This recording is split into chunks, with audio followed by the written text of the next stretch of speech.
Hello guys, welcome to another edition of Debo Reports. My name is Adebowale Taye-Faniran. On our last edition, we planned on discussing on about Nigerian politics. For this year, this is the first vlog for this year 2024. And first of all, let me wish you Happy New Year in 2024. Thanks for watching. Thanks for listening to my views, and please, we still also need your support. Please like, comments. You can give us, we accept constructive criticism, not the ones that you troll us, but constructive criticisms. Please like, subscribe. Small little thing, little efforts. We just need your support in this for this YouTube channel. Yes, briefly, let's go into Nigerian politics. I'm a Nigerian, by birth. I live in Nigeria. I'm a Nigerian by birth, and I know much about Nigerian politics. Apart from studying political science, I know much about Nigerian government and politics. And it's very complex. Everybody says that their country's politics is complex. I will also tell you my own country is a complex kind of politics. If you look at the foundational problems, it's there. We are colonized. We're not like we're a superpower. We are colonized, by the British. We adopted American style of federalism and American style of administration. So imagine you are mixing a blend of a fusion of British American kind of style into your system, and the outcome. And we claim. I use the word we claim. We claim to practice democracy. In fact, our own democracy, I will call it democratization. We are still our democracy is just something that is still building up. It has not gotten to that level of full. Nobody has a perfect democracy in the world, but ours has not gotten to that extent. So I will say our kind of democracy is still like a child democracy, like it's still at the baby stage. It has not gotten to a matured kind of level. So every other indices is in place. The first thing, we have three major things we are going to discuss about Nigerian politics. We're going to discuss the economy. I'm not an economist, but please, every view I'm stating is my own view, and I'm open to correction and suggestions. So we're going to discuss briefly. Let me give you an intro. So by next one, we dive deeper into it. Firstly, Nigerian, we had a new president last year in 2023. That's the handover was in May 29, and the new president was sworn in after a kind of an interesting kind of election. Please take note, I'm not a party. I don't have any party affiliation to any political party. I'm neither an APC member or a PDP member or a Labour Party or any other party. It's just purely my own personal views. So I'm not, when I'm talking, I'm not being biased towards anybody or any angle or any religious affiliation. I'm just me. I'm just discussing about politics in my own way. So, before those the candidates for a presidential election were discussing, all of them agreed to remove subsidy from Nigeria's. We have our major exports is crude oil, not fuel. We export crude oil, and it has been when the crude oil is being processed, it has been subsidized when it's brought in to get that fuel, diesel, and everything. It has been kerosene, it has been subsidized, and I think they've gradually removed some. But I think for that everybody agreed that they're going to remove subsidy. All the political candidates representing different political parties. So when our current president Bola Ahmed Tinubu, he also had that policy in mind too. So the first thing he did, when he was sworn in his speech, he said subsidy has been removed. First of all, I knew it was going to have implication. I just felt that, first of all, you just assumed office. Just bearing in fact that the former candidate that just left was your political party member, was a political party member, which, of course, you were one of the people that pushed for the candidates. He spent 8 years. And of course, when he left, the economy was already shaky. And, there was corruption. We know that there was corruption when you lead to that subsidy. He did that on the first day he was sworn in. He said that statement. I just felt that, I don't know who advised him. Of course, he had people that advised him and told him to do that. But before he did that, I felt that he should have put some measures in place. take note of the fact that majority of people in Nigeria, we have more people that are in poverty level than people that are rich. Of course, we have the richest man in Africa in Nigeria, but that doesn't mean that we are rich. So I just felt I should have put things in place. People that are earning salaries, for example, people that when salaries and wages, there was no increase in the wages, no, not minimum wage increase. The salaries of workers were not increased, both at private and public sectors.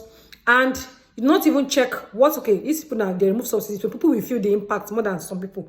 So what are the measures you want to put? People that are actually the masses, what are the measures they are going to put in place? That was not done.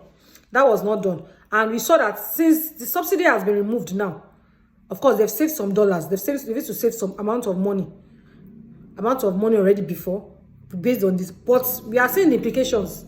The value of the naira has depreciated. And take note, economy, like when we were taught Marxism, he said economics is the substructure, you know, of every political system, every system. Substructure, you know, it's holding other parts. Like, you know, you have politics is under superstructure, a religion, other superstructure, but the economics is the foundational basis of every society. It's relying on that. If we look at since 8 months, let me just use 8 months, yeah, 8 months so far that the president has passed other policies. The rate of I'm not linking kidnapping with economics, but the rate of insecurity has worsened in the sense that the kidnapping, the one before, we know of bandits, we know of Boko Haram. Yes, that's a major terrorist group in Nigeria. Boko Haram. We know of Boko Haram. We know of Islamic states in West Africa. We know of their movements. We know of bandits in the north, in other parts of Nigeria. Now we now have privatized kidnapping. We have privatized kidnapping, and the economic situation seems to be worsening every day. I as a Nigerian, there are 3 basic things every Nigerian society, you know, I would say it's now they need to work upon. There are 3 basic things they need to work upon. First of all, I think they should focus on security. That's the key thing. Because if you are invited, you say investors to come to your country and the environment is not conducive.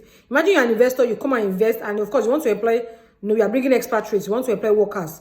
They may not feel safe. I won't like come from outside the country and be kidnapped. My family, I cannot even go out. You know, I'm being attacked. You know, fear of the unknown. The security issue can even give fear of the unknown. So the first thing I feel that the government needs to do is to work on the security situation of the country. Nowhere is safe as this is. Even the Federal Capital Territory, FCT Abuja, is not safe. Nowhere is safe. Even the people that they claim they are, you know, in quotes, you are big, you don't need this thing until the thing affect comes down to their level.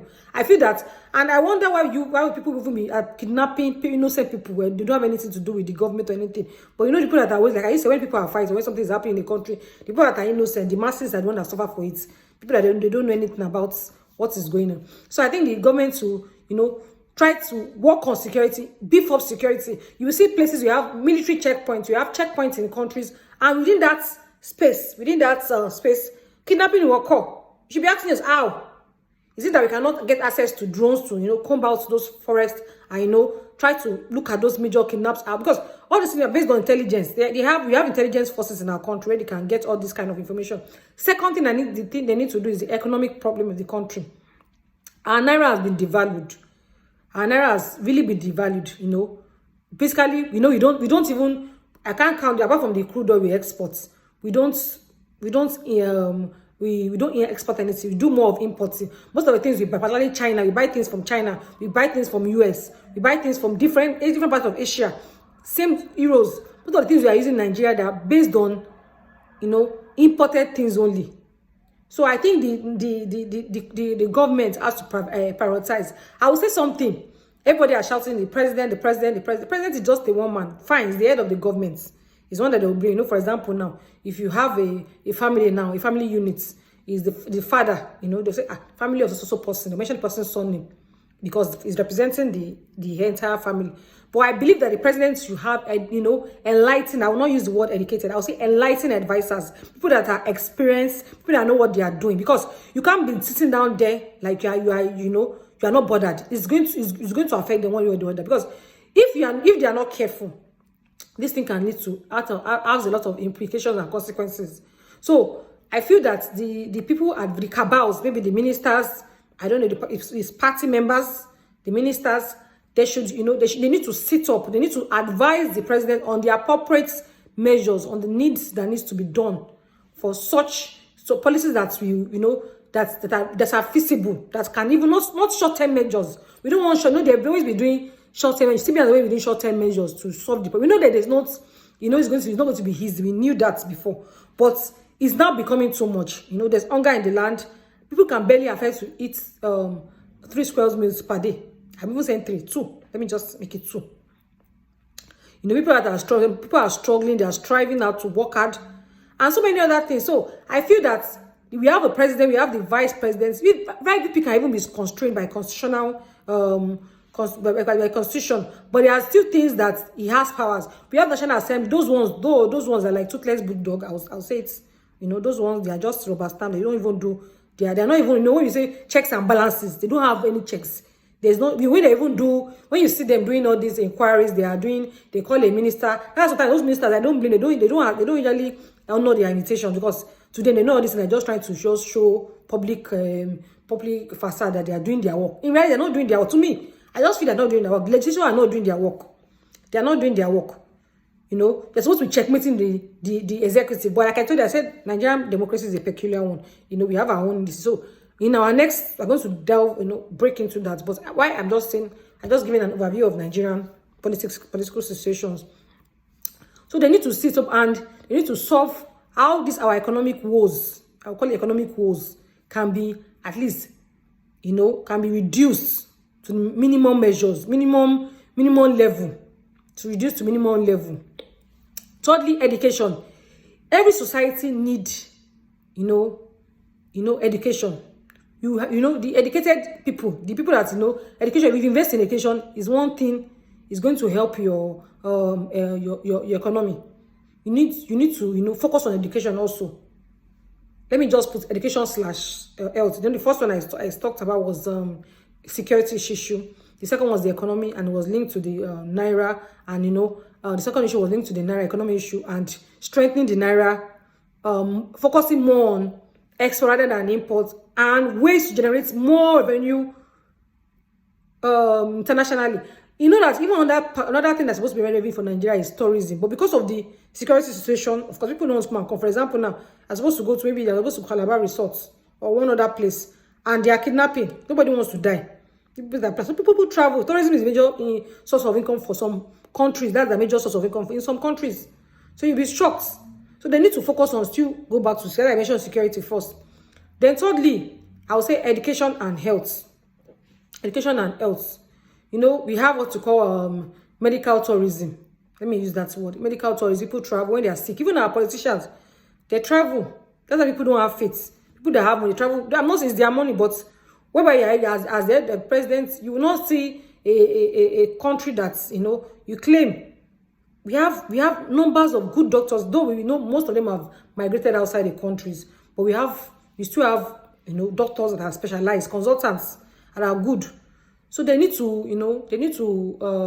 focus on health, getting the best hands in the system, focusing on getting all these machines, equipment they need, paying them very well, pay salary, pay them their working overtime, increase their money. You have to focus on health and even education. Like I said something, every society needs teachers, every society needs the investing in lecturers. Go to the so-called university. In Nigeria, most universities in Nigeria, you do a program, you do a PhD, and your PhD, your doctorate, that's the thesis, ends up in the library. Can you just imagine? You are not even testing what the person is even, because as a PhD, that means you discover something new. They are giving us something in your thesis. Your thesis should be even supposed to start at master stage, like MSc stage. Something, but most of it, let's even start. Nigeria is an underdeveloped or developing society. I'll say it's developing society. Our thesis itself, a PhD thesis, ends up in the library. I always wonder how somebody do PhD. Some people spend number of years doing PhD, and the thesis ends up in the library. And not even testing what person is even actually. This thing is a PhD something. Is it actually, before you even graduate, is it applicable? So that's those other countries in the world are doing better than us in terms of research, science and technology. Go and check the researches they are doing. They don't encourage this research in Nigeria. So that's just an overview of, but I'll still split it. But the major thing, the next one I'm going to discuss now is security. When I'm going to discuss on the issue of Nigerian politics. Of course, like I said, as we are colonized by the British, and got our independence in 1960, became a republic in 1963. But we have been practicing federalism, that we are copying. We copied the prototype of American federalism. So I told you we are actually practicing federalism in Nigeria. And federalism as a system of government is very expensive to maintain, because in Nigeria we have 3 levels of government. We have the 3 levels. We have the federal government, that's at the central level. We have the state government, what we can refer to as provincial level, and we have the local government. And imagine each at that level they have legislature, they have state, they have status at the state level. Those other, the governor, the executive, they have cabinet members. The first thing government should be asking, how can they cut governmental spending? Foreign trips. If not, there was a time that they went for, I think they went for climate change. They went for climate change. And, it was public knowledge, the number of delegates they carried. It was public outcry.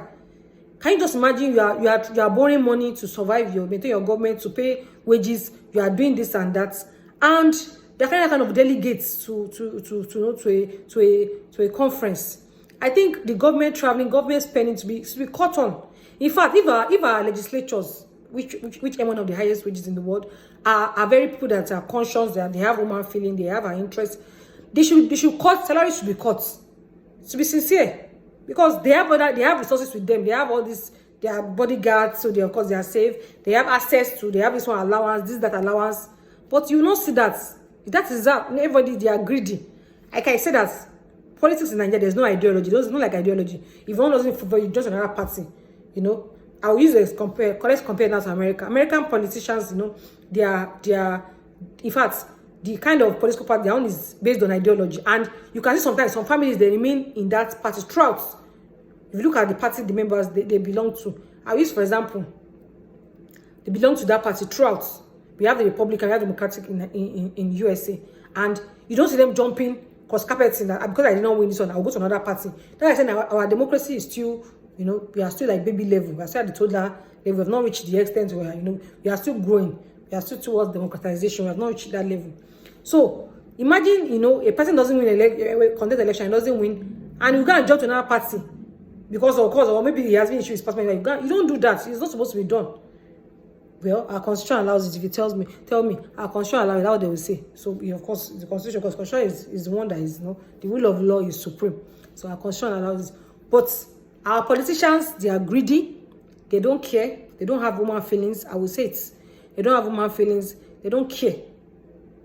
Any party, if it's APC, PDP, all of them, you can have few good ones, but the bad ones have already covered the good ones that they even have. In fact, if you are trying to even set good example, they can even trample upon the person and just shut down the person.